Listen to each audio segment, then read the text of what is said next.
To get started. Okay, so we're going to get started. People are still streaming in, but I am sensitive to time, and I just, I'm so happy that that you all have taken some time to be with us today. So welcome. If you don't know who I am, I'm Lisa Scales, with the Executive Director for the Cultural Alliance of Western Connecticut. And we are truly grateful for you taking a minute out to do this advocacy work and to have a conversation with our legislative leaders and about funding for arts and culture, and to be able to see for the first time maybe, or to see again an overview of the funding roadmap. It's so important. I was talking to Brett earlier, I think it was yesterday, maybe again today. Brett, we talk frequently, that it is so incredibly important for all of us to get behind the funding roadmap, to understand what it is. It's not always easy to digest all at one time, so it really does require this steady diet and exposure to the proposal. So I'm grateful that Brett Thompson is with us this evening to give us a brief overview of it. And as I understand it, Brett's not going to go into it in too much detail, but he's going to give us the basics and what it is that we need to know about that. So thank you, Brett, for coming. I want to thank the legislative leaders that are already joining us and those that are still to come. And they're going to get a proper introduction with Andrea when she gives her remarks. I also want to thank my board members for their continued support with not just this program, but with everything that we do. And if you don't know what it is that we do, we connect with artists and arts organizations and cultural groups, and we support them. We also do, we collaborate with business and community organizations for public art projects and other really cool initiatives that they want to engage the arts with. And we do advocacy work, working with our legislative leaders in Western Connecticut, as well as our local leaders, to advocate for the arts and culture, much like what we're doing here tonight. And it's so important because I can tell you, in 15 years that I've served in this capacity, this is the first time that I have seen probably more of a ground swelling or an awareness on the local level about the importance of engaging our legislative leaders like you're doing here tonight. And I hope that will just continue to grow. 2022, we were able to see over $1 million distributed in funding for arts and culture in Western Connecticut. It's an unprecedented amount of funding, largely to do with ARPA dollars that came through the federal government to the state, but also because of advocacy work that the Cultural Alliance had done to be able to support local arts agencies and cultural groups to be able to apply for non-competitive money. And what we're facing right now is a significant cut in the support that we've seen over the last year or two. And we just simply can't go back. And so that's why we're here today, is to talk about that with our legislative leaders, why it's important to us. Aside from all the obvious reasons, we've got several people that are joining us here today to talk about some specifics, give some realistic storytelling about what a cut in funding, a huge cut in funding would do to the arts and cultural landscape here in our region. So that's my introduction. I just want a little housekeeping. I want to tell you, please use the chat. You could start by right now by simply giving your name and the organization that you represent. If you could fill the chat up with that, that would be terrific. Later, as we go through the special remarks from some of our cultural leaders, and when Brett gives his overview, and of course, when it's time for the legislative leaders to also get into the conversation, please use the chat for your questions. We will be checking that, and there will be a significant portion to engage our legislative leaders with your questions.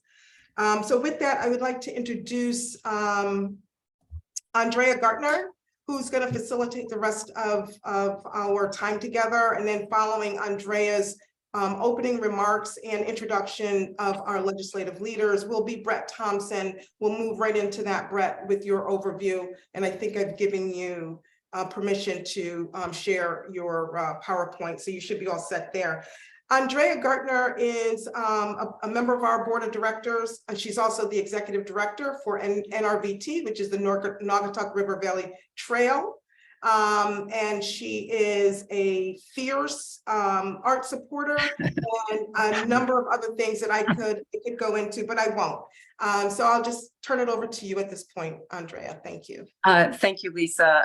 If I could just do a bit of housekeeping, I am getting a text from Julie Kushner. She doesn't have a link to this. I don't know if you can do that while I'm sort of working on the intro. I just let her in. Yeah. Oh, here she is. All right, perfect. Yeah. Thank you, Julie. Okay. Julie. So as Lisa mentioned, my name's Andrea Gartner. I want to really welcome you, advocates and our representatives who support the health and wellness of arts, culture, and tourism in our great state. Welcome everyone on this beautiful, but albeit a little colder than expected, sunny day. As Lisa mentioned, my name's Andrea Gartner. I'm joining you from my home office in Danbury. And I'm a long-serving Cultural Alliance board member and a lifelong resident of Greater Danbury area. I'm just going to share that my interest in arts and culture was nurtured at an early age with many visits I made to Europe as a youngster and young adult visiting family. For us, excursions to museum and historic sites were sort of de rigueur. And as an adult, I was really fortunate to travel extensively on a corporate business. And I've always made it a point to take in as many cultural opportunities as I could. While living in Ridgefield, I was one of the founding board members of the Ridgefield Playhouse. So I also saw firsthand the profound impact that the arts can have on a community, even where people don't think it's needed. So in short, I am a believer in the power of arts and culture in our community. It's very exciting to moderate this forum at a time, I think, when the rest of the world is awakening to not just the importance of the arts, but really the necessity and must have as a backbone of a healthy community. It's also very exciting that it's a time for real advocacy for the arts in the state of Connecticut, as Lisa mentioned, happening from the ground up. But a lot of that advocacy, I think we can credit with our guest, Brett Thompson, and the work he's been doing. So without further ado, I will let Brett take it away. Thank you, Andrea. So I'm going to do a screen share here. Bring up a PowerPoint. So give me just a second. Okay, so there we are. So I want to talk to you today about the Arts, Culture, and Tourism funding roadmap. This is a project that's been spearheaded by Connecticut Arts Alliance, Connecticut Humanities, and Connecticut Tourism Coalition, sort of three organizations that have statewide responsibility, missions, as you will, to take care of the arts, culture, and tourism communities in our state. Let's see. There we go. So before we begin, I just want to remind us, because sometimes we forget this, we are a big part of Connecticut. Over 1,000 organizations are cultural organizations and attractions in the state of Connecticut. We make up about 13.4% of the state gross product. That's about $40 billion a year, and a full workforce of 175,000 people, indirectly and directly supported. So this is a big piece of Connecticut's economy. We tend to focus on the artistic piece of the arts and culture, but there's also an economic and business piece to it. And we should always remember that. So to give you some background here, where did this thing come from? So I think it started back in December of 2021. The Arts, Culture, and Tourism Caucus of the legislature called together folks from the community to meet with them in Hartford and talk about how the legislature could be more supportive of arts, culture, and tourism. There were breakout groups. I think there were probably over 100 people there, really talking at the grassroots level about what the legislature could do. I am sure this is not going to shock anyone on this call today. to say that the number one was funding, right? People needed better state support. They needed support from the state that was more reliable or predictable, so that they could plan for the future. They could hire people and feel confident that that staff member would be with them long term. And they wanted more equity, meaning there is unevenness in the way state support for arts, especially, and culture in the state is distributed. And so those were kind of the three pillars of this. Meaningful, reliable, equitable was kind of what people were asking for.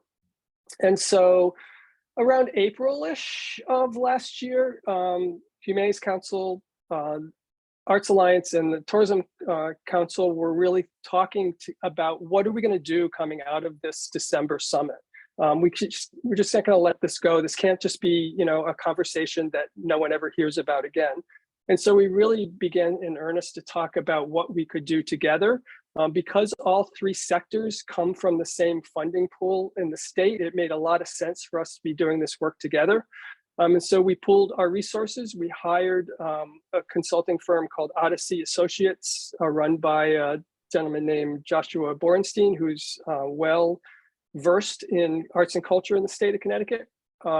We held 6 virtual meetings with about 200 participants. They were regional. Lisa helped us organize one out in your part of the state.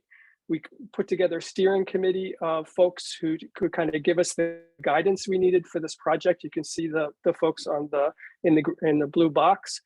And the idea here was to think about what, not only an amount of support or investment that the state could make that would make a difference, but also how that funding, where that funding comes from in order to create a more reliable funding stream, and then a way for the state to think about making its investments in a more equitable way. So that's where this came from. We've been working on it we're working on a year now, I guess. And so where we are now is that things are in the legislature. I'll talk about that in a little bit, but I want to talk about what this thing is about. So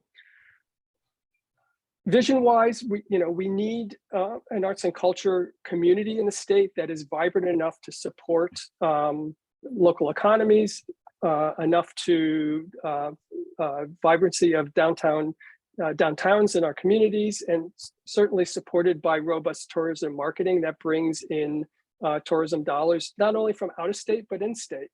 And then of course, this is, to help businesses, it's to attract visitors, it's for economic growth, and to support a growing workforce. So this is not art for art's sake. This is a real economic and community project. So the ask is a total of about $58.5 million. I'll talk a little bit about what that number comprises in just a minute. But again, this is meaningful, reliable, and equitable. Meaningful meaning that it's going to make, it's going to have an impact, a meaningful impact in the organizations and folks that are receiving investments from the state, that it's reliable, that they can rely on it from year to year within reason. It's not up and down. It's not a lot and then a little. It's not scarce and abundance. And then equitable. There's a way for everyone to get a slice. And so those are the kind of the 3 pillars here that we're talking about. And this is how it breaks out. We're asking for $25 million for Office of Tourism. This would support statewide tourism marketing and their infrastructure work, including the research that they need to do in order to understand what markets, how to be effective in different markets. $17.5 million for the Connecticut Cultural Fund. This is the general operating support grant line that was created by the legislature in fiscal year 22. It was about $16 million, I think, or $20 million in 22 and 10.7 in 23. A little side note here, if the roadmap is not successful in the legislature, there will be no Connecticut Cultural Fund. It was not established as an ongoing grant program funding source. So there's a lot of urgency here to get this roadmap passed through the legislature. And there are about $8 million worth of existing earmarks for arts, culture, and tourism that the specific groups of organizations or individual organizations that the legislature has provided ongoing support to. That's part of the roadmap. about $5 million for Connecticut Humanities and Office of the Arts to maintain all of the discretionary grant programs, the professional development work they do, the infrastructure work they do, and then a $3 million piece for workforce development. This would be working with colleges and universities to make sure that careers in arts, culture, and tourism are included in pipelines from universities and colleges into the community. So those are the 5 kind of sections of the roadmap. In terms of the reliability piece, like getting reliable sources of funding for the roadmap, we're suggesting, of course, it's up to the legislature to decide how things get funded and where the money comes from. But we're certainly looking at an increase in this percentage of the hotel and lodging occupancy tax that goes into the tourism fund. We're looking at the car rental tax. There's a 3% car rental tax right now that by statute is supposed to go into the tourism fund, but is being swept into the general fund. And then looking at some online gaming revenue, and then a 4th potential source that was just introduced in the Commerce Committee is a percentage of the 1% meal tax. So if we look at those 4, there's certainly some diversity in where the money's coming from, so that if one is affected by economic conditions, perhaps the others will not be. So there's a little more consistency to the funding. Okay, so that's kind of what the roadmap is. We've had a very successful, I think, legislative session so far, starting at the very beginning of the session in January. Some folks, Heather Summers, Senator Summers, and Representative John Michael Parker, along with 20 or 30 or so co-sponsors, introduced a bill called 6321. It was kind of just to get the conversation going in the legislature. We met with the Arts, Culture, and Tourism Caucus in January, presented the roadmap to them. We've had conversations with leadership of appropriations, of commerce, of finance. There's a bill that was submitted through Commerce called 6692 that really had some of the elements of the roadmap in it, including the percentage of the meals tax that I mentioned to you before. There were 2 public hearings that our community turned out, I think, very well for. One was a Commerce public hearing on this bill 6692. And then Conservation Development was talking about the governor's budget. The governor's budget is sending us back to pre-COVID levels of funding, which weren't adequate then and certainly aren't adequate now. So the public hearing was our way to say, look, the governor's proposal is not sufficient here. We need you to support the roadmap. So there were 2 public opportunities for our community to really tell the legislature about the roadmap and the importance of it. And right now, Appropriations Committee is making funding decisions. They're deciding where money is going to be allocated.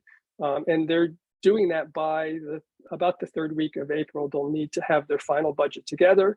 And then following that, they and a smaller group of legislators and the governor's office are going to need to negotiate between where his budget is and where their budget is. There's a lot of pressure in the legislature for funding. There's, one of the legislators is making a joke about, we have X number of dollars, we have $10 million to give out and we've got $30 million of ask. So there's a lot more, and there's a lot of, I think, pent up demand, need for funding. So we are in a very competitive legislative session, but this is funding for the next 2 years. So we really need to be there now to get the roadmap put in place. So what you can do, this is all about making sure legislators understand the importance of this. And so signing up to stay informed. I'll share some links for Lisa afterwards that she can share with you all, but we have an email list where we can keep you informed of actions that you can take and keep you updated.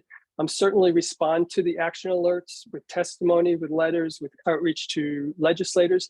It feels intimidating, but it's not. Legislators want to hear from you. It doesn't have to be, it doesn't have to be complicated. I make the joke that it doesn't have to be the great American novel. You can just be yourself and just say, this is really important, and they'll get that. Testimony is the same way, and contacting your legislators, just calling the office and saying, hey, I'm so-and-so, I think this is really important, and I want you to think it's important too. So I want to share with you this kind of a little bit of the background of why this is so important now. And I want to preface that by saying this is not about pointing fingers. It's not about bad guys and good guys. It's just, this is a presentation of how the funding is looking pre-pandemic, pre-ARPA money, over the last 2 years. So if we look at the tourism piece, we look on the left at states that are around us that we're competing for visitors for. You can see Connecticut is at the bottom. We are about a $10 million investment in 2023.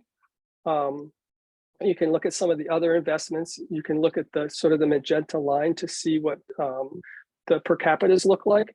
And then looking at the right-hand side, other states with kind of similar populations where tourism is not a main piece of their economy, you can see outspending Connecticut by a large percentage. So they understand the importance of tourism to their economies, and they're making those investments.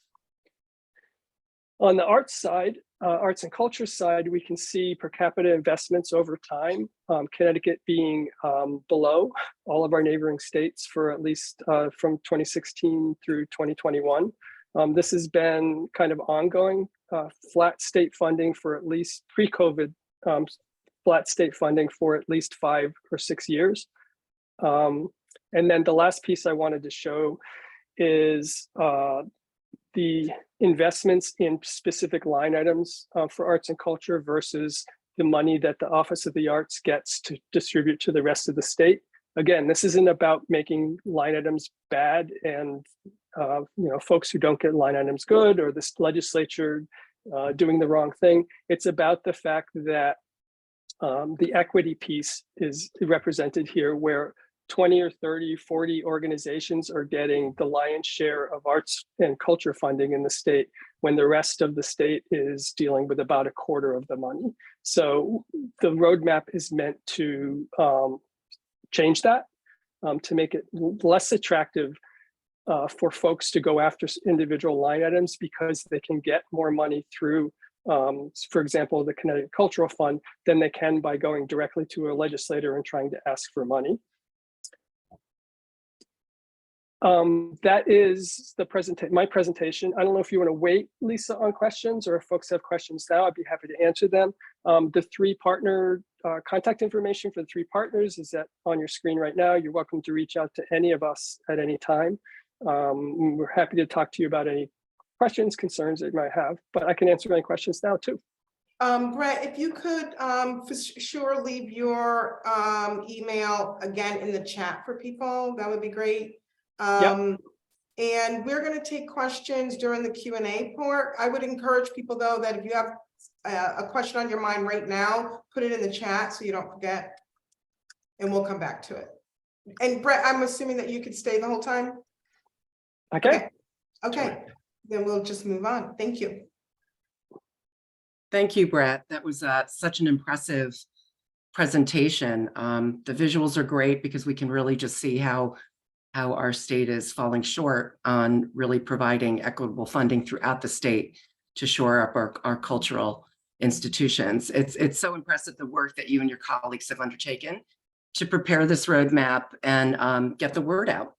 I just want to emphasize a point that Brett made, that it really does matter to provide testimony and letters of support to your representatives, because our representatives don't know what they don't know. So until they really hear from the people they're serving, it might not even be on their radar. So it's very important.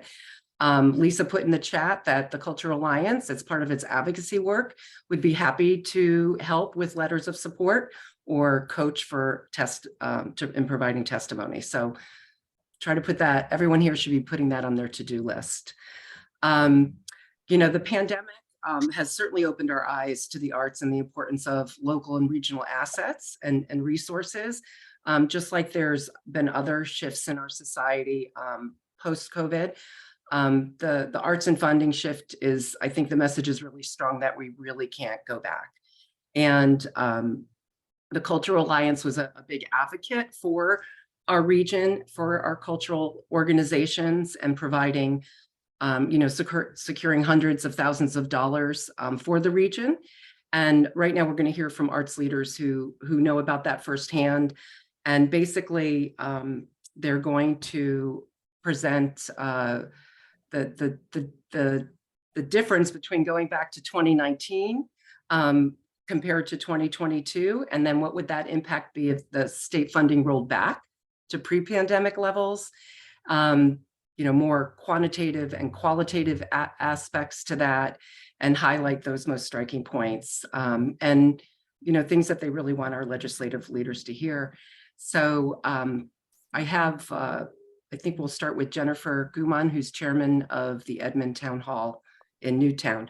I was there just Sunday with our Senator Julie Kushner for a lovely Ramadan dinner. So what a treasure that Edmond Town Hall is for the whole region. Jennifer? It is. Hi, thank you. Hi, everybody. As they said, I'm the chairperson for Edmond Town Hall. It's run by a board of managers, and I'm lucky enough to be the chairperson. I do this in a volunteer capacity, and I feel like that's, as I'm sure there are a lot of people on this call who do that as well. But I feel like that's an important thing to mention and to stress. I work full time. I blocked my afternoon to join this meeting. I have a family that I raise, and when I think back to prior to the pandemic, the funding that we managed, or rather the budget to manage Edmond Town Hall, it's a slim organization. And for those of you who don't know, Edmond Town Hall is a building that has a 500-seat theater. It has a gym, a commercial kitchen with a banquet hall. It has so many amenities. And we are continuously trying to build that and create a, you had mentioned Ridgefield's Playhouse, and we kind of try to model that, right? We see a model that worked, that became this cultural arts hub, and that's what we're striving to do.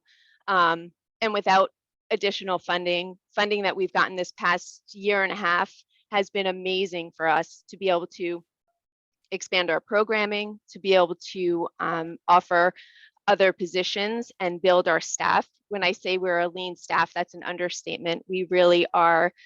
I'm a working board member and chairperson. I'm actively involved, and it is because we have limited funds and we're trying to build. The arts create such a positive experience, and that's what we're trying to build. And it strengthens the economy as well. We have worked with local restaurants in our community to build relationships. So any events that we have, we're putting back into the community, and we continue to build those relationships in our immediate community and also just outside. And we create a hub where we have people visiting not only from other towns, but they're coming to our venue from other states. So it is definitely growing, and we wouldn't be able to do that if we didn't have the support of people like Lisa, who I am so thankful we have gotten a chance to connect. So, the continued support is really why I'm here to express the need. Thank you. Thank you so much, Jennifer. I think it's you're talking really about ongoing sustainability and not relying so much on volunteers. Next up, we have Laura Flockbart, who's the chairman of the Danbury Music Center. Good afternoon, everyone. I'll just tell you a little briefly about what we do at the Music Center. We're a community music center. We've been in existence for 88 years now. We have 3 orchestras, a chorus, a community band. We do an annual production of the Nutcracker Ballet, and we have summer enrichment programs for youth and adults. Each year, these programs involve hundreds of participants, and we range in age from 5 years of age to 90 years old. We've had a 102-year-old lady in our chorus for several years, who's unfortunately no longer able to enjoy the chorus. But we have also audience members who number in the thousands throughout the year. And on a weekly basis, we bring about 240 participants to downtown Danbury every week. And they're frequenting Danbury businesses and hopefully contributing to the revitalization of downtown Danbury. Since the pandemic, we've seen the same effects that many nonprofits have seen. We've seen a reduction in giving by individuals, by corporate sponsors. There are fewer foundation grants and less monies coming from grants that we've gotten. Production costs continue to rise. In the last 2 months alone, we've seen a 47% increase in performance venue rental costs. And that's really difficult for an organization like ours. We are running also on a very slim budget. We've made all the cuts we can for several years now. We are definitely a working board. Myself and the executive committee have taken over the responsibility of executive director. We did not hire a new executive director when ours retired in the fall of 2020. We were just not in a financial position where we felt we could do that. The money from the state has helped us tremendously over the last few years. I would dare say we might not have our doors open if it weren't for the grants that we received. However, we need to keep these grants going. When we're at a time when all our costs are ever increasing, it seems, not getting this funding is surely going to have a devastating and negative impact on a lot of organizations like ours. So we're looking for a stable and reliable source of income from the state that would help us to hire additional staff and to be able to plan programs. We'd like to plan some programs for underserved youth in our area. It's very hard to do that when we don't know what kind of funding we're going to be getting. So today, we're really asking all our senators and representatives that are here to advocate for us, because your support is crucial to keep us all going, and we really need you to advocate for us. And I'd also like to thank Lisa Scales and the Western Connecticut Cultural Alliance for facilitating this forum today. It's very important that we speak about these issues that we have. Thank you, Laura. And really the Danbury Music Center's another gem right in our region, providing what I think is so important for, and what is so meaningful with arts and culture, is the ability to bring the community together in shared experience. It allows us to get to know each other even better. Next is Sabila Malone from the Aldridge Contemporary Art Museum in Ridgefield, Connecticut. Thank you. Hi, everyone. I am from the Aldridge, which hopefully many of you know a little bit about. It's a 60-year-old, almost 60-year-old contemporary art museum on Main Street here in Ridgefield. It's one of the oldest contemporary art museums in the country, and we've been doing this work here on Main Street since Larry Aldridge founded the museum in 1964. I joined the museum staff in late 2018, so saw really that first full year of funding from the state of Connecticut in 2019, and frankly was very surprised at how incredibly modest it was compared to what I saw being given out from the New York state budgets to arts and culture in our neighboring state. Obviously, Brett's graph illustrated that quite clearly, coming from a place that really prioritized art and culture and really saw it as a driver of economic activity. And then, of course, living in Connecticut now, I've learned a lot about our neighbors to the north and what happens in Massachusetts, and have remained very in that first year frustrated by what I saw as was a lack of investment from the state budget. That said, the increased funding that we've received since 2020 has been extraordinary and really moved the needle for the museum. We have redesigned our website, we've reinvested in marketing, we've hired additional staff, and the kind of significant increase that we received from the state allowed us to do all of those things, which had a very much had a ripple effect. You know, our ability to invest in our own marketing meant that our attendance also grew. And because of our location and the program that we offer, the museum, of course, attracts a significant audience from here in Ridgefield and from around the state, but we also really drive tourists here from outside of Connecticut. And so we really saw those numbers continue to grow as well. And it was really that significant increase in support that we've received from the state that's allowed us to make those investments. I shudder to think of what it would mean to pull back on those investments that we've made, because I think that we've seen them as incredibly effective. And for those of you that are here in Ridgefield, you know that the town has done or the arts organizations in town have done a really incredible job of coming together and advocating for the role of the cultural sector in this community as a tool for economic impact.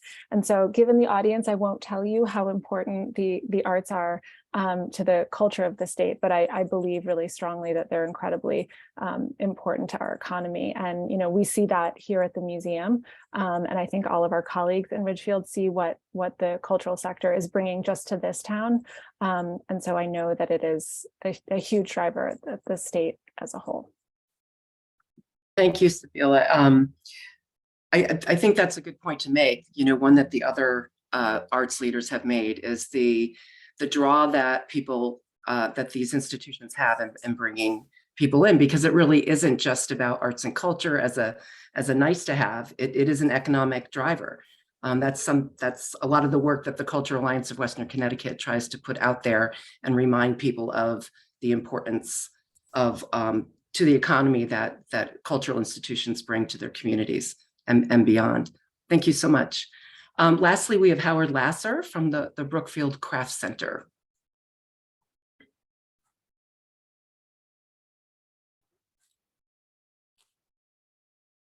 You're muted, Howard, if you start to, okay. I try to stay quiet, uncharacteristically, but thank you. Yeah, I just a little bit of introduction. I kind of come to this from a little bit different perspective. After a 4 decades career in corporate finance as CFO and controller of various corporations, I'm not an artist, but I do, you know, so I have familiarity with budgets, and, you know, I'm glad to see some of our state reps here, because I think really the message has to go to them. The rest of the people here who participate in various cultural and artistic endeavors, I think that they understand what we're going to talk about, what we've been talking about, and what I have to say. But from the perspective of budgets and state budgets, I think, you know, budgets are not just about the numbers, they're a measure of our values. And so I question, you know, where the money goes and how it reflects on the values of people in Connecticut. And I also know that budgets tend to be made in silos. You know, this department is going to address this particular problem, as opposed to recognizing that there are multiple ways to address problems. And, you know, most recently, I know in Brookfield was a little bit of a controversy. They did a study about what's going on in our schools, because we know there's a crisis in mental health in our schools. And I bring it up specifically because the investments in our arts is not just an economic generator, as Andrea just said, but to creative activity is qualitatively important as well to mental health in our communities. There's various studies that point this out. And in particular for our kids, you know, because of state funding, Brookfield Crafts Center had the opportunity to create an after-school program, and we were able to get 200 kids in our programs over the last year. And that gave them an opportunity to participate in our various creative programs. And we know that this has a direct impact on their health, not just their performance in school in general. And I think that's an important piece to recognize for our state rep people, to see that also is a piece of it. It's not just the numbers. I mean, I can tell you that, and so, you know, so really it's important to have a consistent funding, because if we don't get that funding again, we won't have that program. And, you know, I could send you various testimonials from the parents and the kids and how important it was to them to participate in that kind of a program. But again, if without the state funding, that program will disappear. And I think that that's really important. You know, I could get into the fact that, you know, we have, from an economic standpoint, as been pointed out, you know, we have people that come from 60% of the people who come to Brookfield Craft Center come from outside the Danbury area. So if you are a representative, you know, we're bringing in positive contribution here, and because our programs go over multiple days, they span the entire day. They're going out to eat in our local restaurants. They're staying in the hotels. So they're spending money in our area. So, you know, we have that aspect of it as well. But to me, I think, quite frankly, you know, the bigger piece of this is really the contribution, the qualitative contribution it makes to the quality of life for everybody in general, and in particular, you know, our mental health, particularly in this last couple of years when people have been isolated, you know, and stressed. So I guess that's really all I have to say. Thank you, Howard, so much for that. And also thank you very much for bringing up the mental health component to that. There's lots of data on that shows, you know, exposure to arts and culture helps, you know, with children processing their emotions, you know, being able to share maybe some difficulties that they might be having at home, and just sort of navigating a lot of the stresses of growing up in the modern day. So next we're going to turn to our legislators and hear from them. Before we get into that, I just did want to sort of go over what the overarching themes were from our arts leaders here. Primarily that the arts and cultural model is a little too dependent on volunteers, which is a strong argument to provide, you know, funds that can be relied on year to year. So in order to keep these arts organizations sustainable outside of pure volunteer work, increasing costs have made some organizations' budgets untenable in the long term and possibly even in the short term. Compared to other states, Connecticut is not investing as it should in the arts. We have a really fine representation of the depth and breadth of our cultural assets just in this forum. And the state really should be supporting those assets. And also that the mental health component of what arts and culture brings to the community shouldn't be taken lightly. In addition to, as Howard pointed out, the economic benefits. So I'm so happy to be able to introduce legislators that I know, that I also know to be people that show up. We have Farley Santos, Representative Farley Santos from the 109th, representing Danbury, and State Senator Julie Kushner of the 24th Senate District, representing Ridgefield, Danbury, and I think a little bit of New Fairfield. Why don't we start with you, Farley, and just how you'd like to respond to what the leaders had said, maybe particularly what's your position on the roadmap, and how will you make funding for the arts in our state meaningful, reliable, and equitable? Thank you. Well, thank you, Andrea. Thank you for that introduction. I'm really happy to see so many people on this call. It's sort of very inspiring to see folks who have a love for the arts and promoting it within our community. I'm going to tell you a little bit about myself before I get into what I support and what I can do. I was born in Brazil and immigrated to the United States when I was 7 years old. And the reason I mention that is because being Brazilian and Portuguese, as our family is, arts and culture is part of our daily life, right? It's embracing our heritage and also making it part of your community, right? So it's just had a huge part in my life. And so my support for increasing funding, adequate funding for the arts is is full, right? I can't express it in any other way. I'm also a father of a 9-year-old little girl who is very artistic. And so some of the things that you guys were talking about are things that we will do. We'll travel to places just because there's something that is attracting us there. Some kind of sculpture or paintings or kind of a fair or something like that, that really we could spend an afternoon in. We'll spend disposable cash and income that we have. And so part of the struggle that I've seen, and I'm going to stick to Danbury since I represent just Danbury, is that we haven't had municipal leadership that actually realizes that, hey, arts and cultures can be a driver to our economic success, and especially in our downtown, right?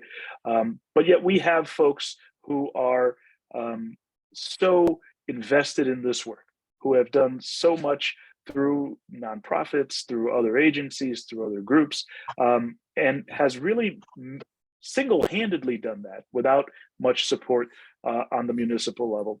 And when it comes to the state level, look, I'm a first-term legislator. I am learning a lot here.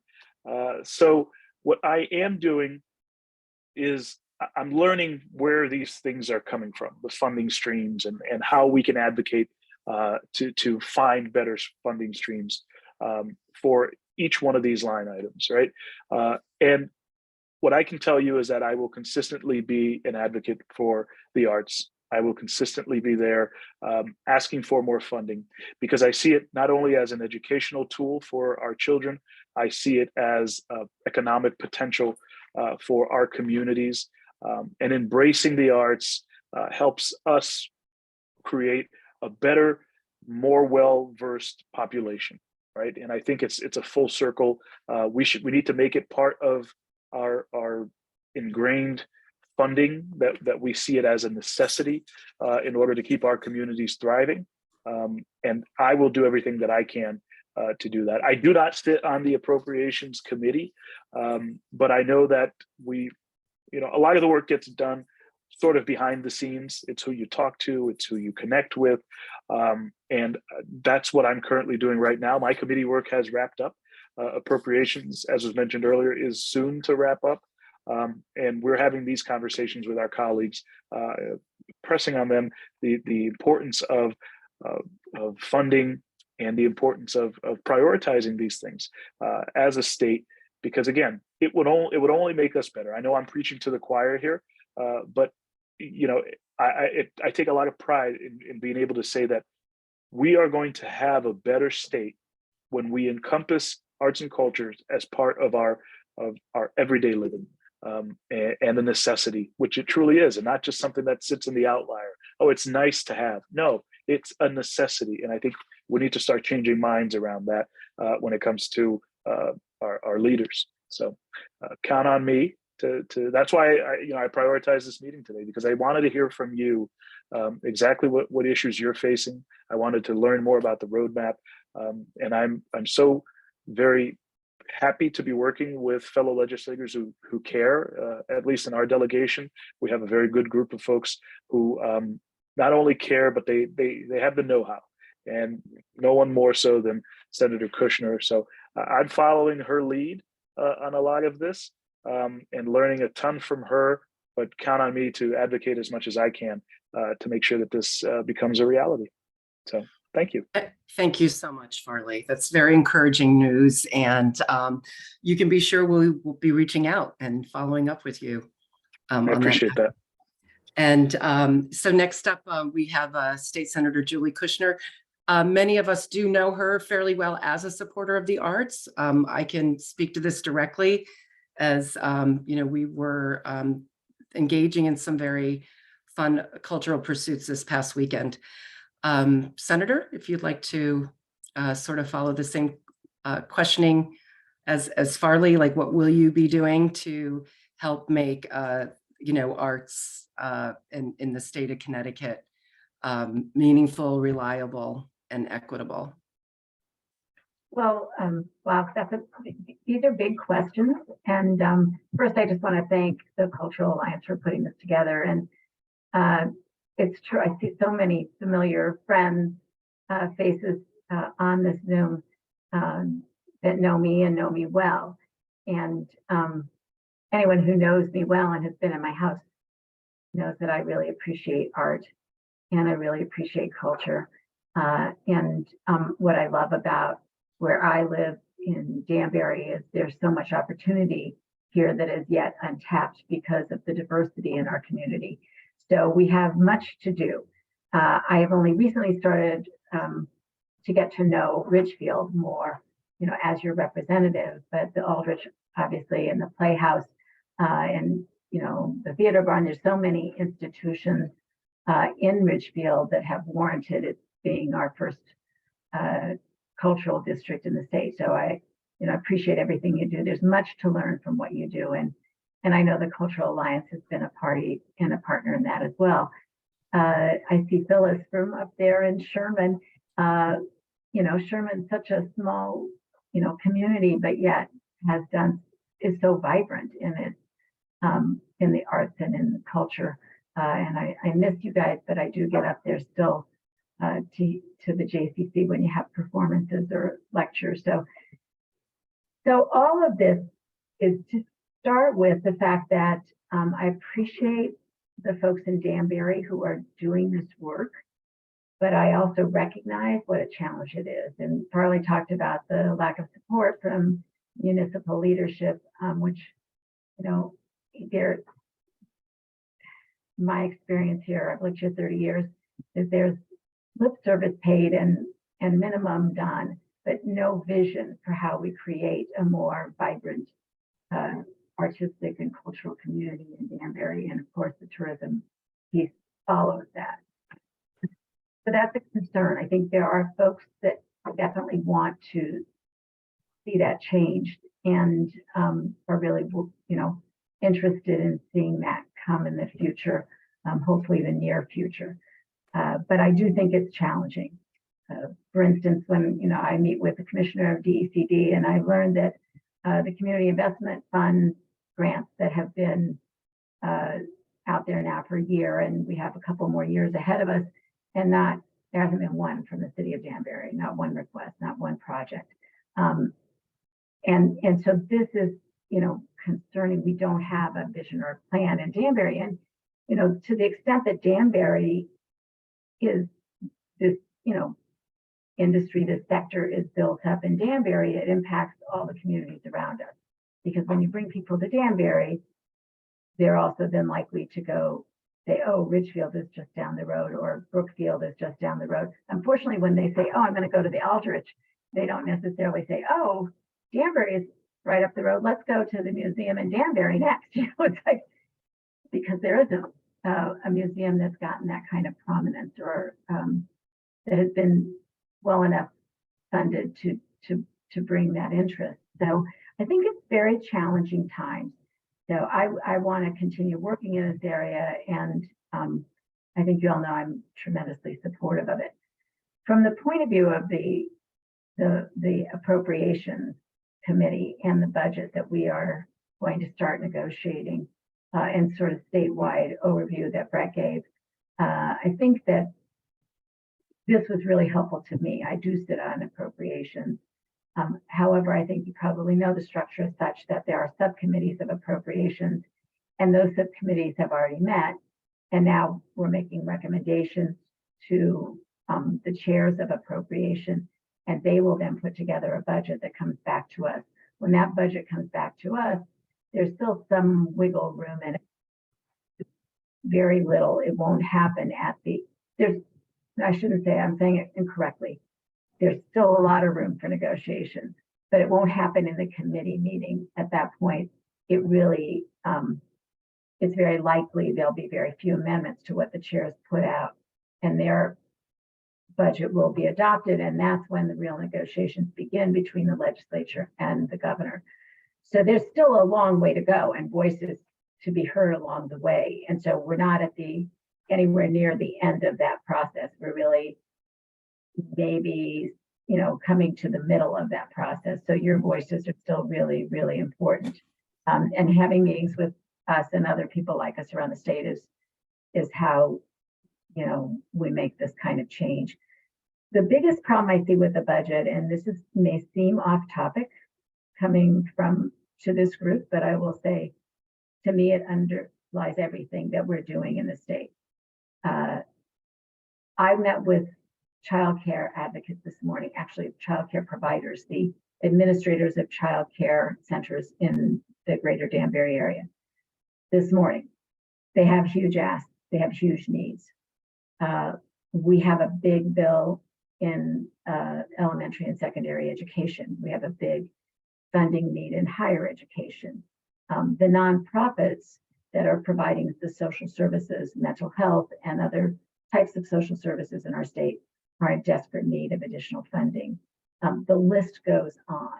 And all of this is critical to having a vibrant state and economic viability in the future, and strength, and to be the kind of community that we want to be. And there's all these competing needs and very little money, which seems crazy in a state that is so wealthy and that is on sound footing fiscally, and that has a big surplus. So why are we having this problem? And it comes to, in my view, it comes down to revenue. We just are unwilling to bring in the revenue we need. We haven't been willing to tap the revenue sources we need to build out our budget and have a much bigger pot of money to spend on all these things. And so that's, I'm saying that everywhere I go now, because it's really important. There is an organization that I'm, one of their champions, the legislative champion. I think, Farley, you're also part of that, called Recovery for All. And we're talking about how do we raise more revenue in the state. And, I think the cultural organizations and like yours all need to look at it and decide whether it's something you can align yourselves with, because I think we're all seeking to create the same kind of society here in our state. So I would encourage you to think about that, because I will definitely go out and advocate for the things that you've put before us today. That is going to happen, but I feel like my success is limited. Our success is limited because of the very limited funds and so many important programs competing for those limited funds. The only way I see us getting out of this situation is to really be willing to look at how do we raise more revenue and what's the fair way to raise more revenue. And so, I have my own views on that, but I'm not going to put them off on you. This morning I put them out there, right? I might as well tell you, I just think it's crazy that we have a state that middle income people and lower income people pay a much higher percentage of their income than the very wealthy in our state. And I think that is a big problem. And so until we tackle that problem, that's not to say that wealthy people don't put in a lot of money. They do, and that's what scares people if we were to increase it, because they're already putting in so much, what if they leave? But the reality is we need them to put in a larger portion.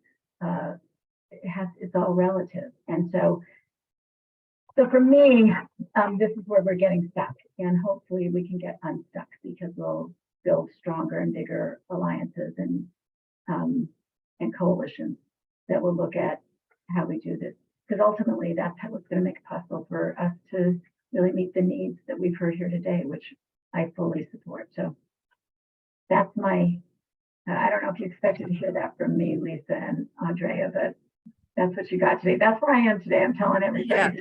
Yeah. Well, what I expected from you, Senator Kushner, was honesty, because that's just who you are. You're going to always tell us exactly how it is, and you don't sugarcoat it. I mean, this is the reality, and I think we can all appreciate that. One of the things that we ought not to do is, the arts should not be put into the same bucket as social service needs for a community or the state. I mean, there is no comparison, but the arts, culture, and tourism is in its own, area. And so two thoughts so I can appreciate the challenge.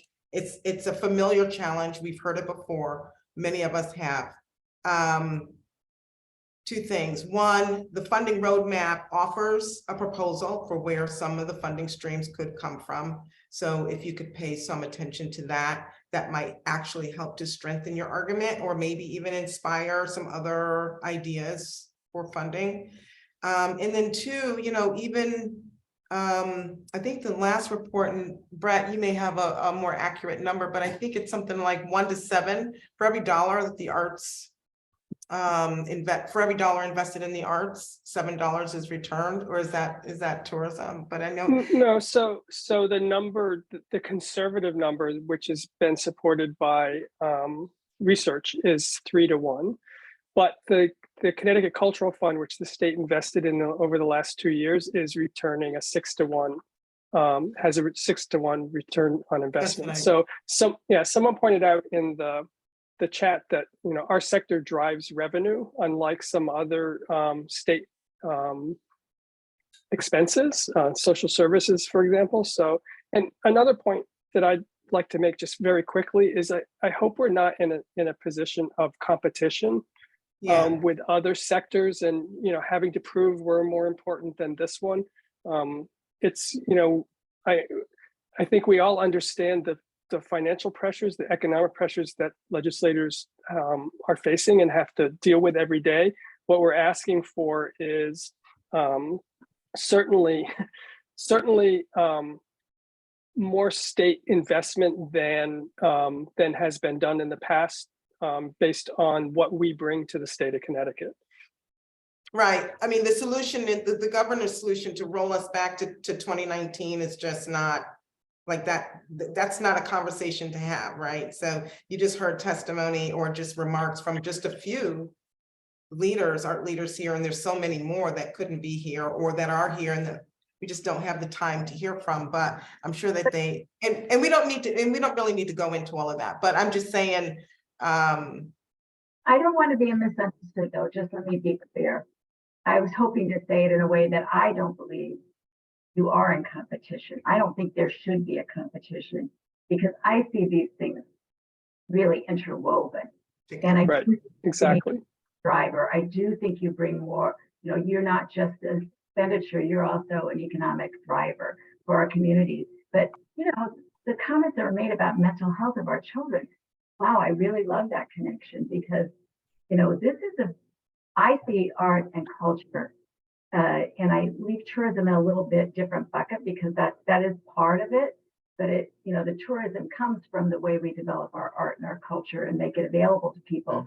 And that's, part of the economic driver as well. But I see the art and culture aspects of this is really fundamental to a vibrant society. We have no vibrancy if we have no art and we have no culture. And so you aren't, in my mind, competing for funds. That's what's wrong with this picture, is we shouldn't be competing for funds. yeah, my issue is that I know that you know that, and Representative Santos, you also have demonstrated to me in very clear terms that you know that.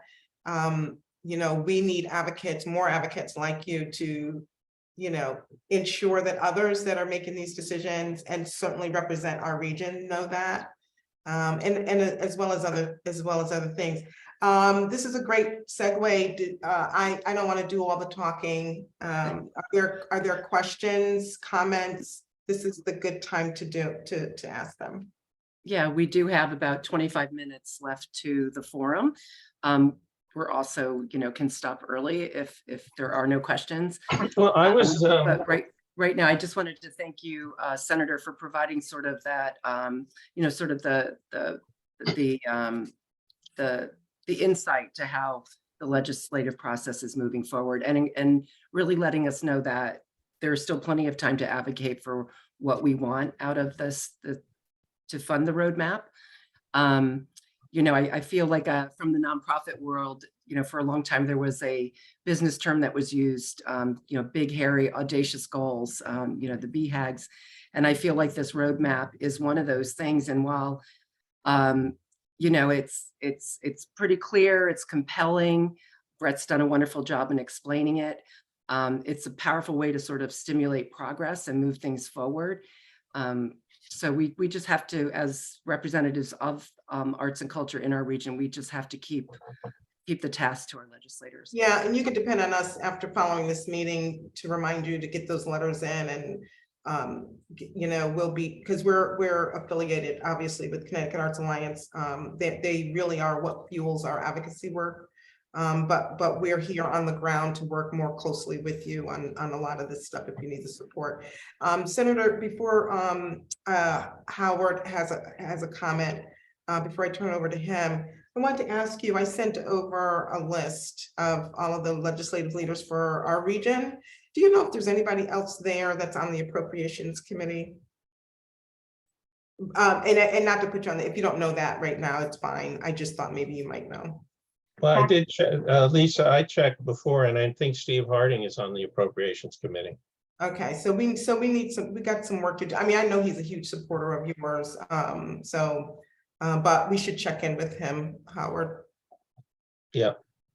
Yeah, I was with Rachel Shaleski and Marty Fontella this morning at the childcare meeting that we had, and they're both on appropriations. That's how I got started on, okay, well, then we should all be agreeing that we need more money, more revenue, but didn't get me that.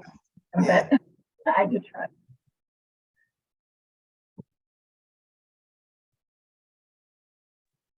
And So I do Howard, I you had a have your question? way. I do have your list, and it's very, very helpful. Good. Thank Okay. Oh, good. I think Howard, did you? Was Well, that public comment? I was going to raise the issue of the, you know, the investment generates revenue, which you brought up. Whether it's $3 per dollar or $6 per dollar, the question I have really though is, when they do the revenue model, are they using that kind of algorithm? And, you know, benchmarking, say, against other states that says, you know, what is, you know, so they could determine how much investment makes sense. So, yes, thank you. I don't know if anybody wants to, Julie or Farley, if you want to address that, or is that just a general comment, Howard? I don't, you know, I really, I don't know. I mean, if you're not on the appropriation, I'm not sure if the Appropriations Committee is the correct venue for that, or who is it that I'm not familiar with that process of developing the revenue side of the budget. So it comes up in our discussions by the, you know, like, I'm not, if I'm on the subcommittee that took up arts and cultural and tourism, there was one committee I couldn't get to on a very critical date. But the other subcommittees I'm on, I know they do bring things up, like the AG's office comes in and they say, okay, we need this money in our budget, but if you give us this, this is what we'll bring in for the state of Connecticut through the cases we prosecute. And so that is done in appropriations. However, the equation is generally very vague in the sense that we say, we don't actually get into the revenue side. We just say, oh, well, then it makes sense to do this funding. So it's very, very important to bring these issues forward when you're talking to people on the Appropriations Committee, because it helps us, it helps influence us. But in terms of the real formulation of revenue, that comes in the Finance Committee and Finance, Revenue and Bonding. And I have never served on that committee, but I don't really have a good sense of whether or not that kind of detailed analysis is done, you know, by the revenue side, and what the interactions are. If I had to guess, I would think that it might not be that specific, except, you know, My guess too. That's I my mean, guess too, yeah. Yeah, I mean, I think when you get into some of the really big potential revenue drivers, it is taken into account when you get to like cannabis, you know, and how much money we're going to get as a state for recreational cannabis, then yeah, people are looking at actual projections in dollars. But I think it happens on that, more of that scale than I'm guessing that, just from what I've heard or what I haven't heard.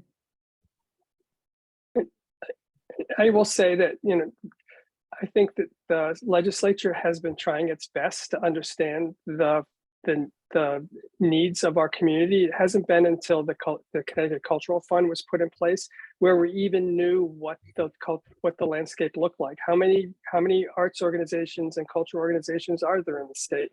What are their operating budgets? What are their needs? What are their staffing levels? We didn't know any of that until 2022, when the legislature invested in the Connecticut Cultural Fund. So the roadmap comes from that.